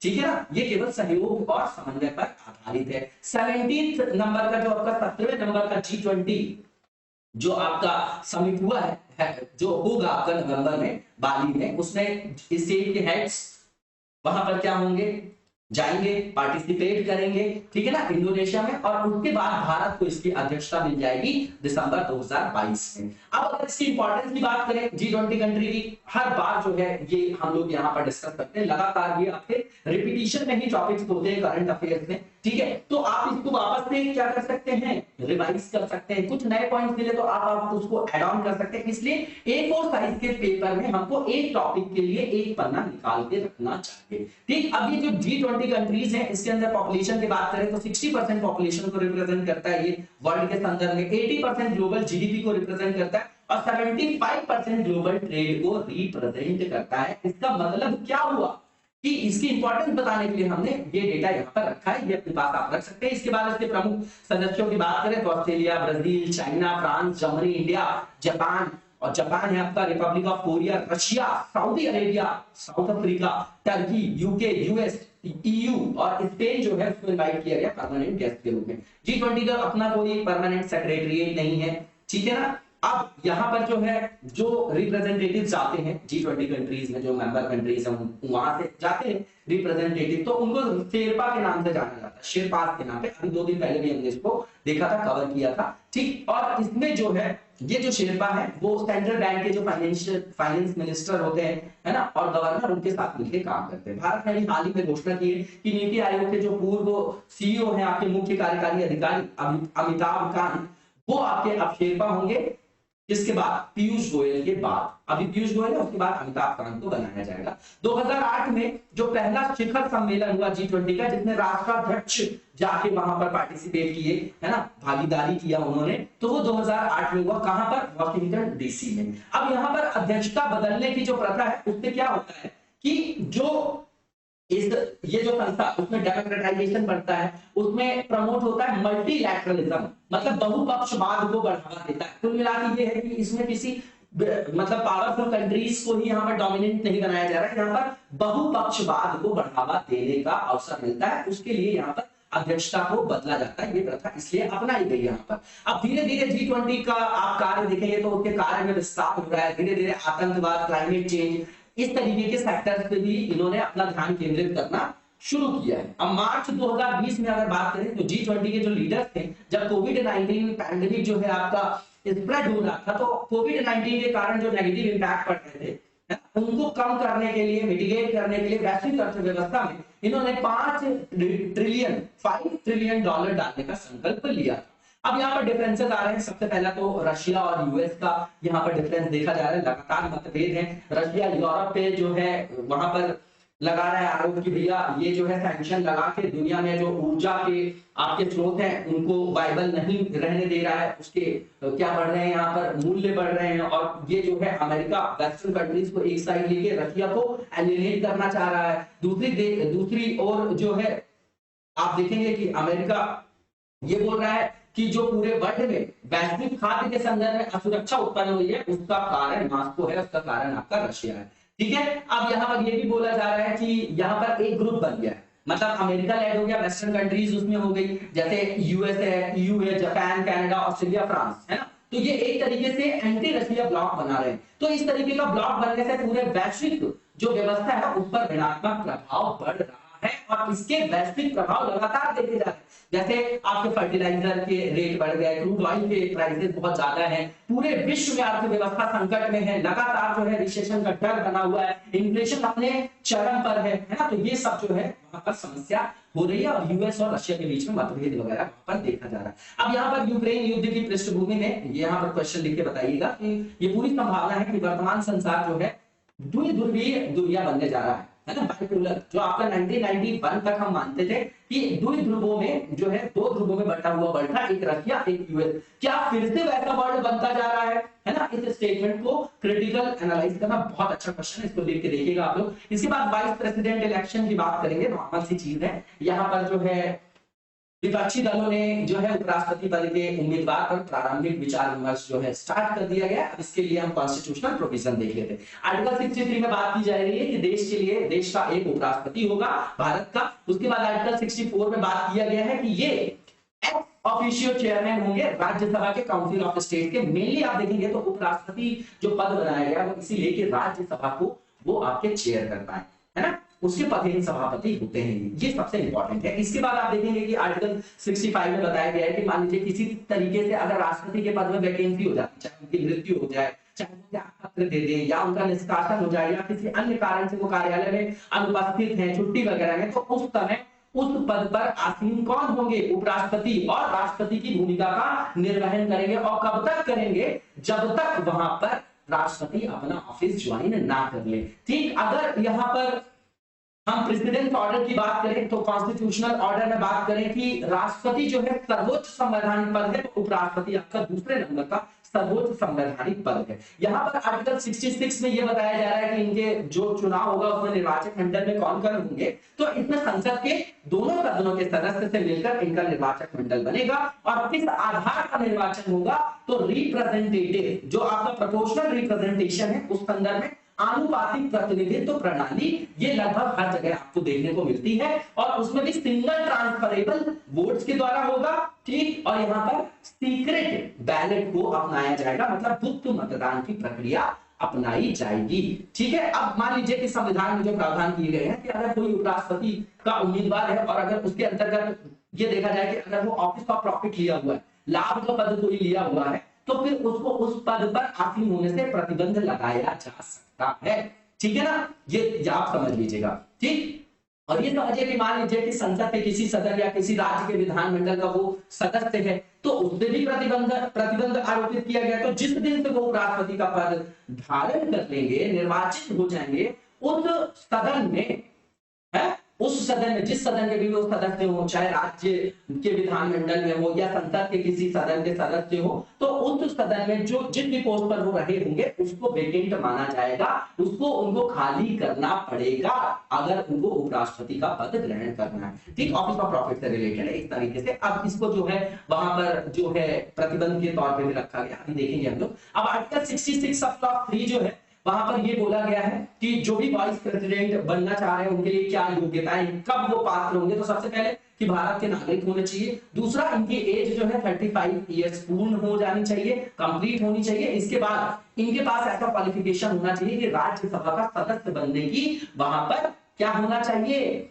उनके पास अर्हता होनी चाहिए, क्योंकि वहीं पर तो जाके उनको क्या करना है, चेयर करना है, ठीक। अब इसके बाद आर्टिकल 66 सब क्लॉज 4 जो है उसमें बताया जा रहा है कि कोई भी अगर ये ऑफिस ऑफ प्रॉफिट अगर उन्होंने कोई ले रखा है ना, कोई अगर लाभ का पद उन्होंने लिया है, तब वो उपराष्ट्रपति नहीं बन पाएंगे, तो उनको लाभ का पद छोड़ना पड़ेगा कुल मिला के, है ना, तभी वो पात्र होंगे। इसके बाद आर्टिकल 67 के अंतर्गत ये बोला गया है कि जब से वो अपना ऑफिस ज्वाइन करते हैं वाइस प्रेसिडेंट, तब से लेके 5 वर्षों की अवधि के लिए उनका पद रहता है, और ये तब तक अपने पद पर आसीन रहते हैं जब तक उनका सक्सेसर वहां पर ऑफिस ज्वाइन नहीं कर लेता, जब तक उनका उत्तराधिकारी वहां पर पद ग्रहण नहीं कर लेता, ठीक है। इनके निष्कासन का जो आपका प्रक्रिया है उसमें सीधी सी बात है कि राज्य परिषद जो है आपकी राज्यसभा वो एक प्रस्ताव लाएगी, ठीक है ना, और जो भी वहां पर उपस्थित सदस्य हैं, सभी उपस्थित सदस्य जो है उनके बहुमत से अगर उसको पारित कर दिया जाए, राज्यसभा में प्रस्ताव लाया जाए उनको हटाने का, ठीक। और उसमें जो भी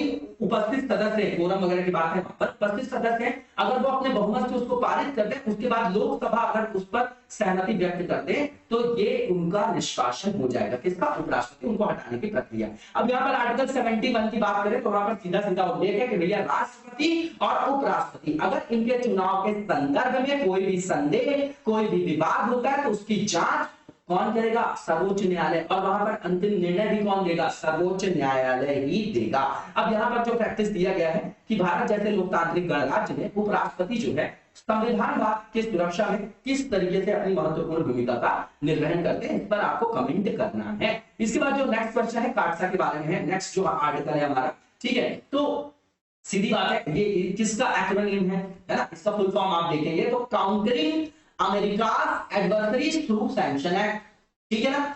अब ये जो लॉ है, ये जो आपका कानून लाया गया 2017 में यूएस में, है ना, तो ऐसी जो भी आपकी कंट्रीज जिनका एंगेजमेंट रशिया के साथ, नॉर्थ कोरिया के साथ, ईरान के साथ है ना, उस पर जो है इकोनॉमिक सैंक्शन वगैरह लगाया जा सकता है, उनको दंडित करने के लिए ये लाया गया, ठीक। अब इसमें कहा गया कि जो भी रूसी खुफिया और सैन्य एजेंट के साथ महत्वपूर्ण लेन देन करने वाले देश हैं, उनमें उनके ऊपर जो है कम से कम 5 प्रकार के प्रतिबंध लगाए जाएंगे। तो ये कहीं ना कहीं जो है सोवरेनिटी पर नेगेटिव इंपैक्ट आ रहा है। कोई भी देश जो है निर्णय लेने के लिए स्वतंत्र है। अब यूएस ने भैया रशिया को अपना शत्रु मान लिया, तो जो भी देश उनके साथ अगर कोई टाई कर रहे हैं तो आप क्यों लगा दोगे प्रतिबंध, आप अपने देश में निर्णय ले सकते हो ना, वहां की संसद है, वहां का कानून है, वो डिसाइड करेंगे कि हमको किस देश के साथ संबंध रखने हैं, है ना, ठीक है। अब यहाँ पर ये भी बोला गया कि ऑर्डिनरी ट्रांजैक्शन पर सैंक्शंस नहीं लगाए जाएंगे, है ना, लेकिन वहां पर प्रभाव तो पड़ता है। अब यहाँ पर सेक्शन 231 जो है इस लॉ का, उसमें नोटिफाई किया गया 39 रशियन एंटिटीज को, और ये नाम लिखे गए, ये सब रखने की जरूरत नहीं है आपको। यहाँ पर F400 से जो सिस्टम बनाने वाली आपकी क्या है, कॉर्पोरेशन है ना, अल्मास अंते air and space defence corporation जो है उसको भी इस सूची में शामिल किया गया। तो भारत के लिए कंसर्न का ये आपका विषय हो गया, क्योंकि S-400 जो ट्रिम्स मिसाइल सिस्टम है वहां पर हमने रशिया के साथ कोलैबोरेशन कर रखा है उसके लिए, ताकि जो हमारी कैपेबिलिटी है सिक्योरिटी की, है ना, मिलिट्री कैपेबिलिटी है जो हमारी, उसको एडवांस लेवल पे ले जाया जाए, है ना। ये सरफेस टू एयर मिसाइल है और काफी दूर से ही अपने टारगेट को लक्षित कर लेता है, उसका अनुमान लगा लेता है, ठीक है, और उसको डिस्ट्रॉय कर सकता है। तो ये हमारे लिए इंपॉर्टेंट है, ठीक, ये बताया जा रहा है। तो अगर इस पर भी प्रतिबंध लगाया जाएगा तो हमारे ऊपर भी एक ये चिंता का विषय है। भारत और कार्डसा की बात करें तो भारत ने परचेज किया है S-400 जो मिसाइल है रशिया से, ठीक। अब यूएस डेमोक्रेटिक रिप्रेजेंटेटिव जो है उन्होंने कहा है कि इस तरीके का जो आपकी डील है S-400 की भारत की, तो वो जो है कार्डसा के अंतर्गत उसमें प्रतिबंध नहीं लगना चाहिए। अब देखिए, लगना नहीं चाहिए बात करें, मतलब कभी इनका मन पड़ेगा तो लगा देंगे, है ना। अब यहाँ पर हम अमेरिका के हिसाब से थोड़ी चलेंगे, अमेरिका जो है हमारा आपका थोड़ी है, सीधी बात है, हम स्वतंत्र हैं, हम संप्रभु क्यों लिखते हैं, हम संप्रभु, अपने प्रभु स्वयं, हम अपने देश के अंतर्गत किसी भी तरीके का नियम कानून बना रहे हैं तो उसमें हमारी संसद, हमारा जनादेश होना चाहिए, किसी बाह्य शक्ति का हस्तक्षेप नहीं होना चाहिए, यही तो संप्रभुता कहलाती है। तो कहीं ना कहीं यहाँ पर संप्रभुता का हनन होगा इसके कारण, ठीक। अब यहाँ पर ये भी बोला जा रहा है कि भारत पर अगर कार्डसा थोप दिया जाए तो इससे भारत अमेरिका संबंधों पर ऋणात्मक प्रभाव पड़ेगा। क्वाड जैसी जो स्ट्रैटेजिक आपकी क्या है एलाई है, जो स्ट्रैटेजिक आपका एक फोरम बना हुआ है क्वाड, है ना, जिसमें यूएस, जापान, ऑस्ट्रेलिया और इंडिया है ना, चाइना को काउंटर करने के लिए, है ना, आईयूआर रीजन में जो है आपकी पीस और स्टेबिलिटी बनाए रखने के लिए, तो वैसे भी जो आपकी भागीदारी करने के लिए जो ग्रुप्स बनाए गए हैं उस पर भी ऋणात्मक प्रभाव पड़ेगा। तो अब यहाँ पर जो क्वेश्चन दिया गया है कार्डसा क्या है ये बताना है आपको, और कहां तक जो है इसका प्रभाव इंडिया और यूएस के रिलेशन में पड़ रहा है ना, और उसमें आपको इंडिया रशिया का डिफेंस की डील को जो है पॉइंट लेके यहाँ पर बताना है कि किस तरीके से भारत और यूएस के रिलेशन पे इस पर प्रभाव पड़ेगा, ठीक है। अब यहाँ पर जो नेक्स्ट आर्टिकल है पैरिस पोइंट से रिलेटेड है, तो यहाँ पर 27% का डिप देखा गया है इस बार सीजन में, दुबई में खरीफ सीजन में। इसके मल्टीपल कारण है, मल्टीपल फैक्टर है। पहला तो ये वाटर स्कार्सिटी पंजाब में, दूसरी चीज फर्टिलाइजर के प्राइसेस जो है लगातार बढ़ते जा रहे हैं, इसीलिए 27% जो है इस बार धान की बुआई में कमी देखी जा रही है खरीफ सीजन में, ठीक है। अब यहाँ पर फार्मर्स जो है परेशान है, वो डिमांड कर रहे हैं सेंटर से कि भैया सब्सिडी दो, फर्टिलाइजर के जो प्राइसेस है कम करो। वैसे भी हमारी जो एग्रीकल्चर है, जो कृषि जो है वो वाइबल नहीं रह गई, सब्सिस्टेंस है, आजीविका निर्वाह कृषि बन चुकी है, लाभ का व्यवसाय नहीं रह गया है वो, है ना। तो फार्मर्स डिमांड कर रहे हैं भैया इनपुट तो सस्ता कराओ, फर्टिलाइजर की कीमत कम कराओ। हमारी सरकार होती है हम सब्सिडी दे रहे हैं, देंगे धीरे धीरे, लेकिन चुनाव में व्यस्त हैं, हम धीरे धीरे करेंगे, ठीक है। अब देश में 2021 में अगर देखा जाए, कंपेयर करके बता रहे हैं 2022 और 21 का डेटा, तो 2021 में इस दौरान 59.56 लाख हेक्टेयर क्षेत्र में बुआई हुई थी धान की, इस साल 43.45 लाख हो गई है। तो सीधा सीधा 27% का डिप देखा गया है। और यहाँ पर इसके बहुत सारे कारण है, जिसमें इनपुट की जो आपकी लागत है ना, जो आपके जो जैसे मान लीजिए पानी है, बिजली है, उर्वरक है ना, मशीनरी है, ये सब आवश्यकता होती है खेती के लिए। इन सब के मूल्य अगर बढ़ जाएंगे तो किसान के लिए क्या हो जाएगा, महंगा हो जाएगा, है ना। तो वही बताया जा रहा है कि जो उर्वरक है उनकी अपर्याप्त आपूर्ति, जैसे धान में जो उपयोग किए जाने वाले उर्वरक है, डायमोनियम फास्फेट है, muriate of potash and nitrogen, है ना, एनपीके वगैरह है, तो इनकी कीमतें बहुत ज्यादा है ना। तो ये एक मेन कारण है। और ये यूक्रेन और रशिया का जो युद्ध चल रहा है उसके कारण जो फर्टिलाइजर, बहुत सारा फर्टिलाइजर हम इंपोर्ट करते हैं, तो अब जब उसकी सप्लाई क्रंच हो गया, उसकी आपूर्ति बाधित हो गई, तो उसका रेट बढ़ गया, है ना। जो चीज कम होती है उसी का रेट तो ज्यादा होता है, ठीक है। अब ये समझ लीजिए कि यहाँ पर केंद्र सरकार ने अपना पक्ष रखते हुए बोला कि भैया हम सब्सिडी दे रहे हैं, धीरे धीरे कीमतों को नियंत्रित करने का प्रयास कर रहे हैं, बाकी जो घोटाले हो रहे हैं वो हो रहे हैं, लगातार हो रहे हैं, उसमें कोई जो है हमारा बस नहीं है। सहारा वगैरह का पूरा पैसा गवर्नमेंट ने ले लिया, बहुत सारे लोग हैं कि जो उनको पैसा वापस नहीं मिल रहा है, जबकि सहारा की सारी सिक्योरिटी, सारी चीजें सरकार ने ले रखी है। आज 20 साल 10 साल होने को आ गया उस मैटर को, लेकिन अभी तक लोगों का पैसा वापस नहीं हुआ है। बाकी सरकार काम कर रही है, लगातार बोलती है ना, रोड शो वगैरह लगातार चल रहे हैं। इसको आप अलग मत लीजिएगा, किसी भी पार्टी से रिलेटेड नहीं हूं मैं, न्यूट्रल बात कर रहा हूँ, ठीक है ना। अब यहाँ पर फर्टिलाइजर का शॉर्टेज है ना, उसके प्राइसेस में जो है हाई में देखा जा रहा है, उसके कारण क्या होगा, कि ब्लैक मार्केटिंग को भी बढ़ावा मिलेगा, तो बेचारा किसान कहां से खरीदेगा। राइस की बात करें तो मेन फूड क्रॉप है, पूरे साउथ एशिया की बात करेंगे तो, है ना, साउथ ईस्ट एशिया में भी मेन क्रॉप माना जाता है और प्रीडोमिनेटली इसको खरीफ क्रॉप के अंतर्गत रखा जाता है। हालांकि अगर इरिगेशन की अगर फैसिलिटी हो तो रबी वगैरह में भी इसको उगाया जा सकता है। ठीक है, अगर हमारे देश की बात की जाए भारत में, तो बुआई की बात की जाए तो जो टोटल इरिगेशन एरिया उसके 1/3 पार्ट में हम जो है राइस ग्रो करते हैं, राइस का जो है वहां पर कल्टीवेशन करते हैं। और टोटल जो भारतीय आबादी है आपकी, उसमें से 50% से अधिक आबादी का मुख्य भोजन चावल है। वैश्विक स्तर पर भी चावल उपभोक्ताओं की बात करें तो भारत में संख्या सर्वाधिक है, क्योंकि हमारे यहाँ पॉपुलेशन भी तो ज्यादा है। ठीक है, अब यहाँ पर ये भी बताया जा रहा है कि इसके लिए जो फेवरेबल आपकी ज्योग्राफिकल कंडीशंस हैं, तो सीधी बात है हॉट और ह्यूमिड कंडीशन होनी चाहिए। टेम्परेचर की बात करें 24 से 32 डिग्री सेल्सियस, रेनफॉल थोड़ा सा ज्यादा चाहिए होता है, 150 से 300 सेंटीमीटर। और इसमें जो अगर सॉइल की बात करें तो डीप क्ले और लोमी सॉइल में ये अच्छा होता है। ठीक है ना। अब इसके लिए जो लेबर चाहिए होता है ना, वो इजिली अवेलेबल हो जाता है। उसका कारण ये है कि ये इसके लिए बहुत ज्यादा मशीनीकरण की आवश्यकता नहीं होती है। ये जो खेती है आपकी लेबर ओरिएंटेड है, मतलब श्रम उन्मुख है, इसलिए हमारे यहाँ आसानी से उपलब्ध हो जाता है श्रम भी, इसलिए राइस कल्टीवेशन करना हमारे लिए इजी हो जाता है। क्वेश्चन जो यहाँ पर दिया गया प्रैक्टिस के लिए, तो क्या कारण है यहाँ पर लो कल्टीवेशन ऑफ पैडी क्रॉप का इस साल, ये बताना आपको। इसके बाद जो नेक्स्ट आर्टिकल है, बहुत छोटा सा आर्टिकल इंपॉर्टेंट है, मेल्टिंग ग्लेशियर, ये हमेशा से न्यूज में रहता है, फिर से एक न्यूज में यहाँ पर इसलिए आया क्योंकि स्टडी आई है, यहाँ पर पब्लिश की गई है journal environmental science and pollution research की, जिसने हाईलाइट किया है कि द्रास में जो ग्लेशियर मेल्ट हो रहा है उसकी गति जो है और तीव्र हो गई है। तो यहाँ पर स्टडी में ये बताया गया है कि मेनली जो मैसिव मिलिट्री बिल्डअप हुआ है दोनों साइड में एलएसी के लाइन ऑफ एक्चुअल कंट्रोल जो है 2020 से, यहाँ पर जो बहुत सारी मिलिट्री को वहां पर तैनात किया गया है दोनों किनारे पर, तो वो मुख्य कारण है जिसके कारण हिमनद जो है पिघल रहे हैं लगातार। ठीक, इसके बाद जो दूसरा कारण बताया ब्लैक कार्बन कंसंट्रेशन, क्या होता है ब्लैक कार्बन और ब्राउन कार्बन, बताइए जरा उसमें कमेंट बॉक्स में। अब ये वेहिकुलर एमिशन के कारण होता है, ठीक है ना, तो ये चीज है, आप सीधी बात है कि वेहिकुलर एमिशन बता दिया तो आप लोगों को पता होगा। तो वाहनों से होने वाले उत्सर्जन के कारण जो उच्च ब्लैक कार्बन सांद्रता है वो एक प्रमुख कारक है हिमनदों के पिघलने का।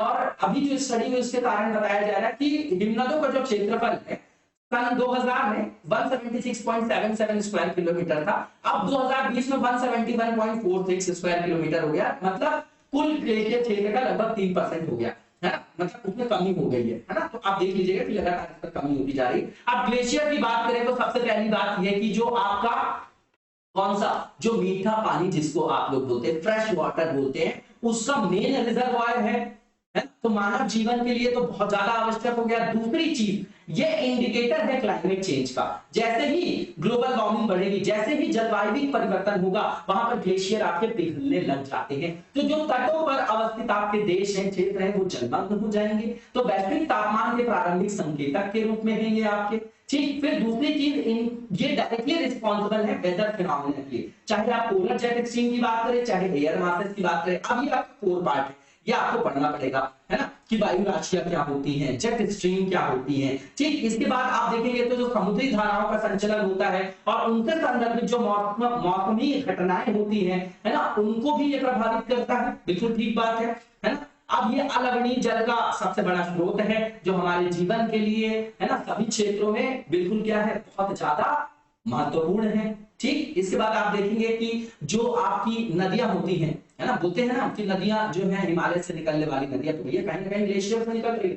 तो नदी प्रणालियों के प्रभाव, उनके स्थायित्व में भी इनकी महत्वपूर्ण और निर्णायक भूमिका होती है। अब इनके पिघलने का प्रमुख कारण बताया जा रहा है कि जो अर्ली 1900 था, है ना, 1900 के शुरुआती टाइम पे ये लोग बोल रहे हैं कि तब से जो है दुनिया भर के जो कई हिमनद है तीव्र गति से पिघल रहे हैं। उसका मेन कारण यह है कि जैसे जैसे पॉपुलेशन बढ़ी, जैसे जैसे टेक्नोलॉजी में एनहांसमेंट होता गया, वैसे वैसे मानव गतिविधियों का हस्तक्षेप भी ग्लेशियर में बढ़ता गया। ये एक मेन कारण है। दूसरी चीज इंडस्ट्रियल रिवॉल्यूशन, उसके कारण ग्लोबल वार्मिंग, उसके कारण जो ग्रीन हाउस गैसेस का एमिशन बढ़ा, उसके कारण क्या हुआ, तापमान बढ़ा और उसी के परिणाम स्वरूप हिमनद जो है तीव्र गति से पिघल रहे हैं। समुद्र का जल स्तर बढ़ रहा है, वहां का समुद्र के जल स्तर का तापमान भी बढ़ रहा है और एक्सट्रीम वेदर जो आपकी कंडीशंस है वो बन रही है और उसके कारण कई सारी आपदाओं का मानव समुदाय को सामना करना पड़ रहा है। अब ब्लैक कार्बन कंसंट्रेशन वही चीज हो गई, है ना, यहाँ पर। ठीक है, उसके कारण ये जो है ग्रीन हाउस गैस एमिशन से ही रिलेटेड है ना। ब्लैक कार्बन का जो आपका कंसंट्रेशन बढ़ रहा है वो भी एक प्रमुख रीजन है ना। उसके कारण भी जो है तापमान बढ़ता है और उसके कारण हिमनद पिघल रहे हैं। अब इसके बाद आप देखेंगे कि ओशियन जो है महासागर अर्थ की जो आपकी ऊष्मा है पृथ्वी की 90% ऊष्मा को अवशेषित करते हैं। अब अगर वो ऊष्मा अगर सी सरफेस टेम्परेचर बढ़ जाता है, महासागर का जो तापमान है वो बढ़ जाता है महासागरीय जल का, तो उसका भी तो प्रभाव पड़ेगा, उससे भी समुद्री ग्लेशियर पिघलने की गति प्रभावित होती है। उसके बाद जो नेचुरल आपके रीजन है सोलर फ्लेयर जो सोलर साइकिल है उसके कारण भी ये आपका यहाँ पर प्रभाव पड़ता है। अब इंपैक्ट जो होगा इसका क्या होगा, सबसे पहले बायोडायवर्सिटी है ना, उसका नेगेटिव इंपैक्ट है ना, इकोसिस्टम पर एनवायरमेंट पर जो है नेगेटिव इंपैक्ट पड़ेगा। ठीक, इसके कारण जो है सी लेवल बढ़ जाएंगे, तो जो तटीय आपके देश हैं, जो तटीय आपके राज्य हैं वो जलमग्न हो जाएंगे, वहां पर बाढ़ की समस्या रहेगी। कोस्टल जो आपका एरिया वहां पर इरोजन की समस्या हो जाएगी, है ना। अब जो लगातार वायु और समुद्र का तापमान में अगर वृद्धि होती रहेगी तो जैसे तापमान के कारण क्या होगा, बहुत सारी जो आपकी आपदाएं उसका सामना करना पड़ेगा। हरिकेन वगैरह आप लोगों ने देखा होगा, टाइफून्स देखा होगा, तो इनकी जो फ्रीक्वेंसी है वो बढ़ जाएगी। इस तरीके के जो तूफान है वो लगातार बढ़ते चले जाएंगे। ठीक, इसके बाद यहाँ पर बोला जा रहा है कि जो आपका ओशियन सर्कुलेशन का जो आपका नॉर्मल पैटर्न है उस पर भी नेगेटिव इंपैक्ट पड़ेगा। ठीक, वेदर फेनोमेना देखने को मिल सकता है जैसे पोलर वर्टेक्स, जेट स्ट्रीम। ठीक है, इसके बाद बहुत सारी आपदाओं का भी ये कारक बनता है, जैसे कि भूस्खलन है, हिमस्खलन है, हिमनदों का फटना, नदी में बाढ़ जैसी घटनाएं जो है उनका सामना मानव समुदाय को करना पड़ सकता है। इसके बाद जो नेक्स्ट पॉइंट है इसमें लिखा गया है कि भारतीय जो हिमनद है अगर वो पिघल रहे हैं तो उसके पिघलने से वैश्विक आबादी के लगभग 13% के लिए भोजन और जल की उपलब्धता प्रभावित होगी। इसके बाद बायोडायवर्सिटी, वाइल्ड लाइफ, इन पर भी नेगेटिव इंपैक्ट पड़ेगा। इसके लिए भारत ने क्या जो है स्टेप लिए, तो सबसे पहले आपको पता होगा national action plan for climate change, उसी के अंतर्गत जो है 2010 में जलवायु परिवर्तन पर राष्ट्रीय कार्य योजना के अंतर्गत हिमालयी जो आपका पारिस्थितिकी तंत्र है ना, जो हिमालयन आपका इकोसिस्टम है उसको सस्टेनेबल बनाए रखने के लिए, उसको कंजर्व करने के लिए नेशनल मिशन 2010 में स्टार्ट किया गया। उसके बाद भारत कई सारे ऐसे जो इनिशिएटिव्स हैं उसका पार्ट भी है, जैसे पेरिस एग्रीमेंट, किगाली एग्रीमेंट, है ना। इसके जो है और जो आपका इंटरनेशनल सोलर अलायंस है इसका फाउंडिंग मेंबर भी है। ठीक, नेशनल लेवल पे बात किया जाए तो बहुत सारे प्रोग्राम हमने स्टार्ट किए हैं, जैसे national clean air programme, FAME scheme, बहुत सारी है ना स्कीम है, उसको आप यहाँ पर मेंशन कर सकते हैं। तो यहाँ पर जो प्रैक्टिस के लिए क्वेश्चन दिया गया है इसमें ये बोला जा रहा है कि किस तरीके से हिमनदों का पिघलना दुनिया में खाद्य और ऊर्जा सुरक्षा के लिए खतरा है, एग्जाम्पल के साथ यहाँ पर कमेंट करना है आपको। उसके बाद नेक्स्ट फेज जो हमारा है वो रिलेटेड है एमसीक्यू से, है ना। पहला एमसीक्यू देखेंगे हम लोग, यहाँ पर स्टेटमेंट दिए गए हैं, बताना कौन सा ट्रू है। तो पहला ये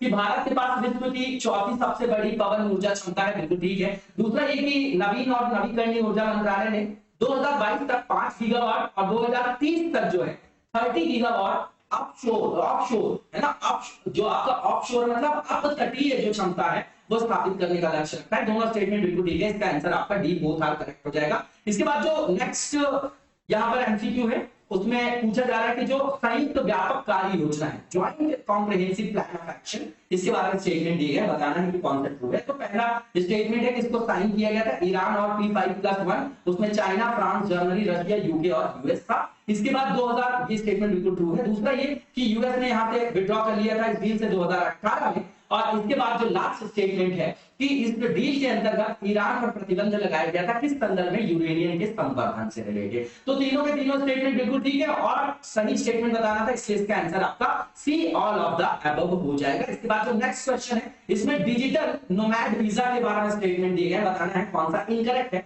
तो पहला ये कि कोविड-19 के जो इंपैक्ट है, नेगेटिव इंपैक्ट है इकोनॉमिक इंपैक्ट, उनसे निपटने के लिए इंडोनेशिया ने ज्यादा से ज्यादा जो आपके विदेशी पर्यटक हैं उनको आकर्षित करने के लिए इस तरीके की वीजा की घोषणा की है, बिल्कुल ठीक है। दूसरा ये कि ये आपका अलाउ करेगा रिमोट वर्कर्स को स्टे करने के लिए, वो भी टैक्स फ्री स्टे करने के लिए ये आपका हेल्प करेगा, बिल्कुल ठीक है दूसरा स्टेटमेंट। तीसरा ये कि डिजिटल जो नोमैड्स होते हैं वो कौन से लोग होते हैं, तो बताया जा रहा है ये जो पीपल होते हैं वो कौन होते हैं, who work remotely while traveling to different places, मतलब अलग अलग जगहों में यात्रा करते हुए ये विभिन्न स्थानों पे काम करते हैं। तीनों स्टेटमेंट बिल्कुल ठीक है। पूछा जा रहा है कि गलत कौन सा है, यहाँ पर तो कोई भी गलत नहीं, इसका आंसर आपका none of the above sea हो जाएगा। इसके बाद जो नेक्स्ट क्वेश्चन है हमारा, इसमें पूछा जा रहा है कि निक्सी के बारे में यहाँ पर स्टेटमेंट है ना, ये आपका national internet exchange of India, इसके बाद करेक्ट ऑप्शन को हमको पिक करना है। पहला ये कि नॉट फॉर प्रॉफिट ऑर्गेनाइजेशन है, इसको कंपनी एक्ट जो 2013 है उसके सेक्शन 8 के अंतर्गत